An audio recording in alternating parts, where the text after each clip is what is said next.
All right, ladies and gentlemen, boys and girls, welcome back. Harmless Dave here, trying to sound like Howard Cosell, talking about real music in real time for a few real people out there, just like you and just like me.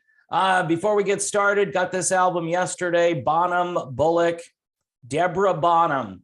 She's the sister of the late, great John Bonham. This is something that most Americans don't know about.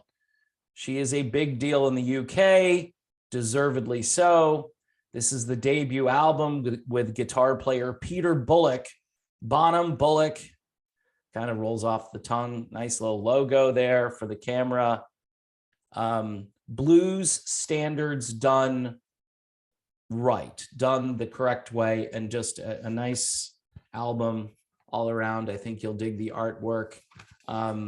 For blues rock fans, and Deborah Bonham needs to be a household name like her late brother was. She is that talented. You should check it out.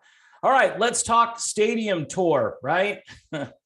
Motley Crue and Def Leppard are now alternating the headlining spot, which I think is a smart idea. Somebody actually listened to me. Well, they didn't listen to me, but I'm thinking that maybe my idea about making Def Leppard the headliner got out there, and they said, you know what, maybe we can alternate. I mean, Journey and Def Leppard, they did that a few years ago, where one night Journey's the headliner, the next night Motley Crue is the headliner. It's probably good for the band that wants to get off stage first and chill out for the rest of the night. Motley Crue, we're still wondering what condition Vince Neil is going to be in. I haven't seen any pictures. Apparently there's some Instagram photos floating around. I don't do a lot of social media, so I'm just hearing this from different articles that have been put out there. And basically what happens is one outlet releases an article, and then the other outlets basically take that article and make it their own. It's kind of a weird way to do rock music news, but it is what it is. And of course, the tour contains both Motley Crue and Def Leppard, but also Poison and Joan Jett and the Blackhearts.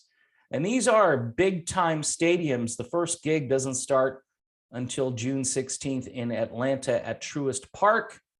Then we go to Hard Rock Stadium in Miami, Camping World Stadium in Orlando, Washington, D.C. at Nationals Park, Queens, New York at Citi Field, Citizens Bank Park in Philadelphia, Bank of America Stadium. It's just awesome how everything is named after a bank or a company. I love it, back in the old days, or I loved it back in the old days, when you could go to a stadium and it wasn't a corporate name or logo on that stadium. It's just really sad. American Family Field, that's kind of close in Milwaukee, Wisconsin. Anyway, this is a big tour, and it goes to some of the biggest places, winds up in Las Vegas on September 9th. That'll be the last gig at Allegiant Stadium. Motley Crue apparently starts rehearsals this week, and I'm wondering if they're going to leak any of the footage from the rehearsals. If I'm buying tickets for this, right, I'm more worried about Vince Neil, Motley Crue, and if that whole thing is going to work. Band members have kind of been not exactly getting along in this situation. You hear little bits and pieces from people like Nikki Sixx and Tommy Lee, and every so often they say something, and you pick up on that and you're like, this doesn't seem like a really great working relationship. Vince Neil kind of wants to go out on his own on top of it and do solo gigs. I think he canceled a solo gig because it was right in the midst of this tour, which to me, if I'm, the manager or the promoter, I'm saying, nope. You get yourself geared up and ready for this tour and just stick to that. The other part of this is The Thing. The Thing will get gigs canceled still. I mean, I think they should have some backup players. David Lee Roth talked about this. If there was to be a Van Halen tribute / reunion, or whatever you'd like to call it, where there'd be other players waiting in the wings in case someone went down with the dreaded thing. And every time, you get the news headlines on that, they're like, yeah, they're doing great. They're doing fine.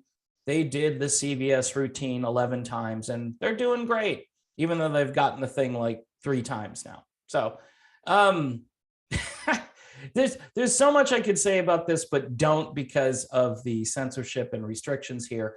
But all I could tell you is, if you're going to do a big tour that's going to rake in millions of dollars, right? Could be one of the highest grossing rock and roll type tours in a long time. And I said a couple of years ago, if they can pull this off, this would help revitalize rock and roll with these 4 artists. This isn't everybody's cup of tea. Some people would say, Motley Crue.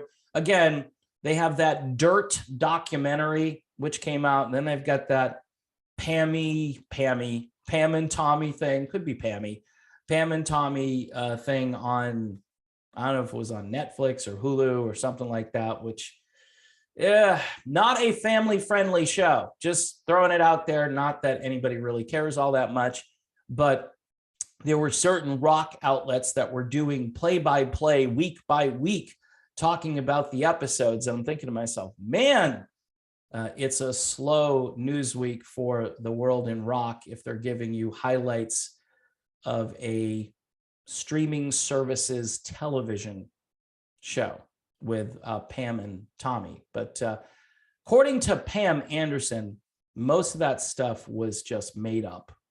It was highly embellished and salacious. And of course, people are going to tune in to watch that. One more time on this, because this is the real music part of this video. All right. Bonham Bullock, highly recommended. You want to hear a female blues rock singer just kill it, and a great guitarist, Peter Bullock. This was just released, and I would highly, highly recommend it. You know what, folks? Let's make rock great again. You know what I'm saying? Let's make it great again, meaning that they can't ignore music that is independent, that sells on its own, where people do the old word of mouth thing, because we can't wait for corporate radio, because corporate radio is a joke. All right, they're a joke.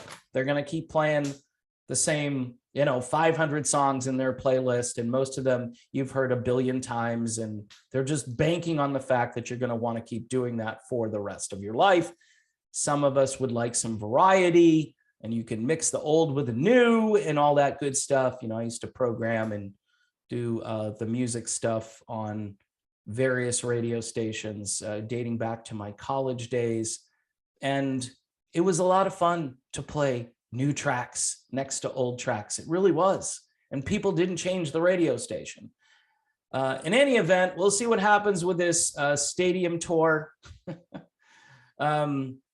I don't know. I don't know if I would risk paying a lot of money when I'm not sure what condition one of the headlining bands is going to be in. Def Leppard, by the way, looks like they're firing on all cylinders with those 2 new tracks that they came out with. So we'll see what happens. It'll be fun to document as it happens, and hence I'll have a lot to talk about, which is really good for me. Just going to be honest. All right, people, we're in a new month. So if you want to join Patreon, it's just $1 a month. You could do $2 to help support the channel. We had obviously a few people leave, but we usually pick up a few people.